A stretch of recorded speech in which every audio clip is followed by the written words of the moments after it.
Hello. Gusto ko lang i-share paano ikabit ang LED light dito sa fog light ng accent.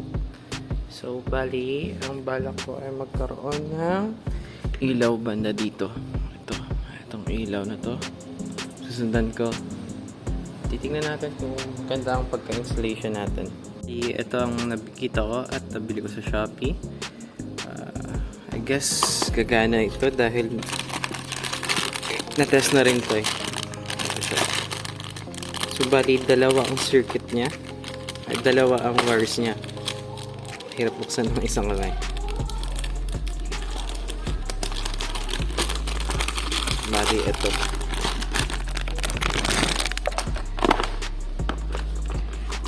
Bali tatlo pala.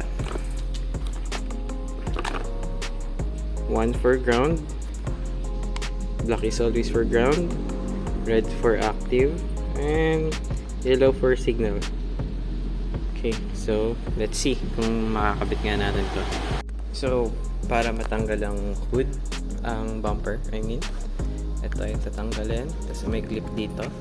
Bali, apat yan. Sa tatlo, apat, then clip. Then, may madalakit kayo dito. Screw. May screw din dito eh.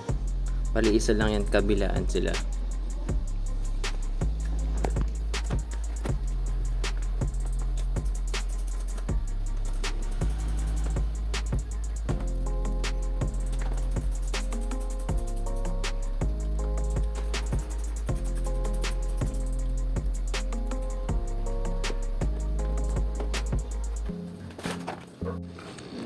After matanggal ang bumper, ugutin natin to connection sa fog light.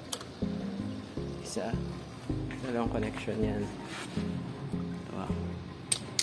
Okay. After nun, inspect mo. Tingnan na. Maayos pa lahat. Okay. Then, tatanggalin natin mismong fog light. Ito. Alisin natin para dito natin kakabit yung LED. Okay, sa LED natin na nilagay. Lagay ko sa gilid, tapos dagdagan ko ng 3M. Then itetest na natin. Pwede ganito na mangyayari. Tapos okay, mas maganda na tingnan ng fog light.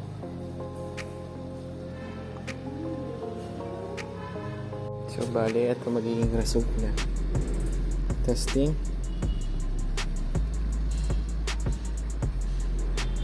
Ayan. And ganda na. Nakabit na natin ang ilaw na LED. So, we're going to test it. Pwede. Ganda. Sabay na siya sa fog light.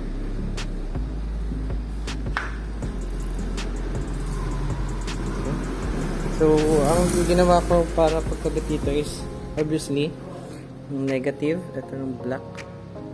Kakabit mo lang siya sa chassis ng body. Ayan. Then, ang ginawa ko sa dilaw is tinikit ko na lang sa bulb ng signal light. Around dito yan. Kasi may signal light dyan eh. Ayan na, kabit lang siya dun. So, every time na mag-give ng signal light, iilaw din siya. Ayan. Ito na ang final result. Mas maganda na tingnan. Mas maayos. Kakaroon na ng ito dahil mali ang pagkalagay ko ng 3M. Pero okay lang yan. Hindi naman sa akin na issue yan. Sa kabila din ay maganda. Right?